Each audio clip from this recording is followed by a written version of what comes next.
Trump இறந்துட்டாரா? அப்படிங்கிற ஒரு கேள்வி வந்து ஏன் ட்விட்டர்ல இன்னைக்கு குளோபலா நம்பர் 1ல ஓடிட்டு இருக்குன்னு நம்ம பார்க்க ஆரம்பிச்சிடுவோம். ஃபர்ஸ்ட் விஷயம் என்ன அப்படின்னு பார்த்தீங்கன்னா, ட்ரம்போட கையில வந்து கொஞ்ச நாளாவே வந்து லைட்டா கன்னி போயிருக்குங்க. இதுக்கு காரணம் என்னன்னு பார்த்தீங்கன்னா, ஒயிட் ஹவுஸ்ல இருந்து அஃபிஷியலா சொல்லிட்டாங்க, அவருக்கு உடம்பு சரியில்ல, அவருக்கு ஒரு நோய் இருக்குது அப்படின்னு சொல்லியிருக்காங்க. அது என்னன்னு பார்த்தீங்கன்னா, ஒரு பிரச்சனை இருக்குது. என்னன்னு பார்த்தீங்கன்னா, வயசாக வயசாக வந்து நம்ம பிளட் வந்து வெயின்ஸ்ல தானே ஓடும். இந்த வெயின் வந்து பிளட்ட வந்து ஈக்குவலா டிஸ்ட்ரிபியூட் பண்ற அளவுக்கு அதுக்கு கெப்பாசிட்டி இல்லாம போகும். Because of age. அவருக்கு வந்து 80 வயசுங்க. கிட்டத்தட்ட 80 வயசு. உலகத்திலேயே one of the oldest president வந்து டொனால்டு ட்ரம்ப். அமெரிக்கா வரலாற்றிலேயே ஓல்டஸ்ட் பிரசிடென்ட் டொனால்டு ட்ரம்ப். பார்க்கிறதுக்கு ரொம்ப எனர்ஜியா இருந்தாலும் வயசாயிடுச்சு. ஸோ அந்த வயோதிகத்தின் காரணத்தினால், ஓல்டேஜ் காரணத்தினால் அவருக்கு வந்து இந்த வெயின்ஸ் வந்து பிளட்ட வந்து பயங்கரமா பம்ப் பண்றது கிடையாது. ஸோ அங்கங்க பிளட் வந்து தேங்குது. இது வந்து அந்த கையில வந்து கண்ணி போகுற மாதிரி நம்ம பார்க்க முடியுதுன்னு ஒரு பிரச்சனை இவருக்கு ஆல்ரெடி இருந்திருக்குது. இது உடம்புல வந்து அவருக்கு பிளட் வந்து வெயின்ஸ்ல வந்து பிரச்சனை இருக்குங்கிறது இது ஒயிட் ஹவுஸ் அஃபிஷியலா ஆமா. ஏன்னா நெறைய மீட்டிங்ல வந்து பார்த்தீங்கன்னா, அவர் கையில பார்த்தீங்கன்னா இந்த இடம்லாம் கண்ணி போயிருக்கும். எதனால ஒரு பிரசிடென்ட்க்கு ஏதாவது ஆக போகுதாங்கிறது வந்து ஒரு மிகப்பெரிய கொஸ்டின். அமெரிக்கன் பிரசிடென்ட்க்கு ஏதாவது ஆச்சுன்னா உலகம் ஃபுல்லா பாதிப்பு இருக்கும். ஏன்னா அவர் உலகத்துல எல்லா கண்ட்ரியோடையும் பஞ்சாயத்து பண்ணிட்டு இருக்காரு. ஸோ எல்லாருக்கும் ஒரு கன்சர்ன் இருக்கப்போ ஒயிட் ஹவுஸ்ல இருந்தே சொன்னாங்க அவருக்கு உடம்பு சரியில்ல அப்படிங்கிறத சொன்னாங்க. பட் அதை தாண்டி அவர் ரொம்ப எனர்ஜெட்டிக்கா இருக்காரு அப்படிங்கிறது எல்லாருக்கும் தெரியும். இருந்தாலும் இவரோட ஏஜ் சம்பந்தமாகவும் 80 வயசு இருக்கிறதுனால இவரோட வயசு சம்பந்தமாகவும் இவரோட உடம்போட ஹெல்த் கண்டிஷன் சம்பந்தமாகவும் நிறைய கேள்விகள் கேட்கப்பட்டுட்டு இருந்துச்சு. ஒரு 2 நாளுக்கு முன்னாடி அவங்களோட vice president American vice president வந்து ஜேடி வான்ஸ் அவரோட வைஃப் கூட வந்து இந்தியன் வம்சாவளி தான். ஓகேவா? ஸோ அந்த ஜேடி வான்ஸ் அவர்கிட்ட வந்து ட்ரம்ப்புக்கு ஒருவேளை என்ன ஏதாவது ஆயிடுச்சுன்னா நீங்க பதவி ஏற்றுக்கிறதுக்கு ரெடியா இருக்கீங்களா அப்படின்னு கேட்டதுக்கு ஜேடி வான்ஸ் வந்து ஜெனரலா இப்படி ஒரு கேள்வியை வந்து நம்ம பிரைம் மினிஸ்டரையோ சீஃப் மினிஸ்டரையோ பார்த்து கேட்டாங்கன்னா சுத்தி இருக்கிற மினிஸ்டர்ஸ்லாம் என்ன சொல்லுவாங்க? ஏங்க அப்பெல்லாம் பேசாதீங்க, அவர் எவ்வளவு மாசா இருக்காரு தெரியுமா? அப்படிதானே பதில் சொல்லுவாங்க. ஆனா American vice president JD Vance என்ன பதில் சொல்லியிருக்காருன்னா, அப்படி எதுவும் நடந்துடக்கூடாது. ஒருவேளை அப்படி நடந்துருச்சுன்னா கடந்த ஒரு 10 மாசமா நான் வந்து வைஸ் பிரசிடென்ட்டா இருக்கேன். எனக்கு எல்லா ட்ரெயினிங்கும் இருக்குது. அமெரிக்காவை வந்து உடனே ஒரு பதட்டத்துல விடாம என்னால வந்து டேக் ஓவர் பண்ணிக்க முடியும். அமெரிக்காவை வந்து என்னால நல்லா வழிநடத்த முடியும் அப்படிங்கிற ஒரு பதில வந்து ஜேடி வான்ஸ் வந்து ஒரு இன்டர்வியூல சொல்லியிருக்காரு. இதுதான் எல்லாத்துக்குமே வந்து ஒரு இந்த தீ இல்லாம புகையாதும்பாங்கல்ல, இந்த புகைய போட்டு விட்டது வந்து ஜேடி வான்ஸோட பதில் தான். நான் இப்பவுமே சொல்றேன். நீங்க பிரைம் மினிஸ்டர், பிரசிடென்ட் அளவுக்கு யோசிக்க வேணாம்.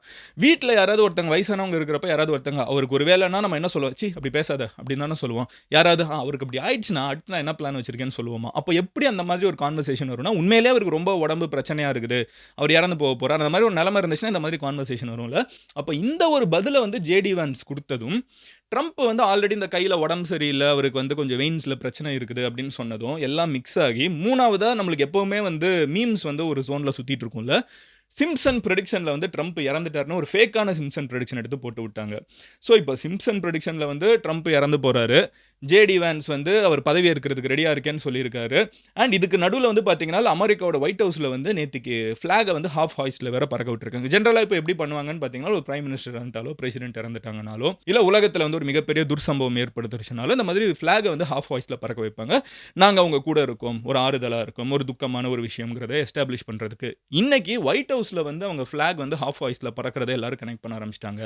பட் அதுக்கு காரணம் என்ன அப்படின்னு பார்த்தீங்கன்னா, ஒரு 2 டேஸ் முன்னாடி வந்து யுஎஸ்ல ஒரு கோர சம்பவம் ஏற்பட்டிருக்குது. 44வது முறையா வந்து இது நடக்குது. ஆனாலும் இது நடக்குது. அது என்னன்னு பார்த்தீங்கன்னா, ஒரு ஸ்கூலுக்குள்ள ஒரு பைத்தியக்காரன் வந்து துப்பாக்கிய கொண்டு போய் சுட்டுருக்கான். குழந்தைங்கள கொன்னு சாவடிச்சிருக்கான்.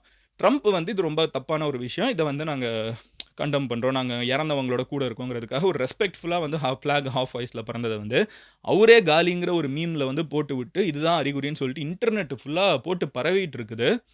எனக்கு என்ன தோணுதுன்னா, இதெல்லாம் பரவுச்சுன்னா எல்லாருமே ஒரு சோகமா இருக்கணும்ல. ஐய்யயோ! ட்ரம்ப்க்கு என்ன ஆச்சுன்னு. பட் எல்லாரும் குதூகலமா வெடி வெடிச்சு செலிப்ரேட் பண்ற மாதிரி, ட்ரம்ப் இறந்துட்டாருன்னா நான் $5 சொல்றேன். நான் $10 தரேன் இந்த லைக் பண்றவங்களுக்கு. அந்த மாதிரி பேசிட்டு இருக்காங்க. ஒரு மனுஷன் வாழ்றப்போ வந்து எப்படினாலும் வாழலாம். பட் இறந்ததுக்கு அப்புறம் எல்லாருமே வந்து ஒரு துக்கத்த அனுசரிக்கணும்னு எப்பவுமே அந்த மாதிரியே ஒரு வாழ்க்கையா இருக்கணும்னு சொல்லுவாங்க. பட் ட்ரம்ப்க்கு ஏதாவது ஆயிடுச்சுன்னா, இங்க எல்லாரும் செலிப்ரேட் பண்ற மாதிரி ஏன்னா இந்தியா மட்டும் இல்லங்க. உலகத்துல இருக்கிற எல்லா கண்ட்ரி மேலயும் டாக்ஸ், எல்லார் கூடயும் பஞ்சாயத்து. நாட்டுக்குள்ள இருக்கிறவங்களோட பஞ்சாயத்து, ரூல்ஸ மீறி செயல்படுறது, நான் டிக்டேட்டரா இல்லன்னு சோகமா சொல்றதுன்னு சொல்லிட்டு எல்லா வேலையும் பார்த்தது வந்து இதெல்லாம் நடந்துட்டு இருக்குது. அண்ட் ட்ரம்ப் உயிரோட தான் இருக்காரு. எனக்கு தெரிஞ்ச 99.9% ட்ரம்ப் உயிரோட தான் இருக்காரு. அவருக்கு இதெல்லாம் தெரிய வர்றப்போ, என்னடா நம்ம இறந்தா இப்படி தான் செலிப்ரேட் பண்ணுவாங்களா? ஏதோ ஒரு படத்துல பிரகாஷ் ராஜ் வந்து இறந்த பொணமா இருக்கிறது எந்திரிச்சு வருவார்ல. அந்த மாதிரி வந்து ட்ரம்ப் இதெல்லாம் பார்த்துட்டு இனிமே பெட்டரா கொஞ்சம் பிஹேவ் பண்ணா நல்லா இருக்கும். எனிவே இதுதான் ஒரு விஷயம், முக்கியமான விஷயம். ட்ரம்போட மரணம் சம்பந்தமா இன்டர்நெட்ல சுத்திட்டு இருக்கிற ரூமருக்கு.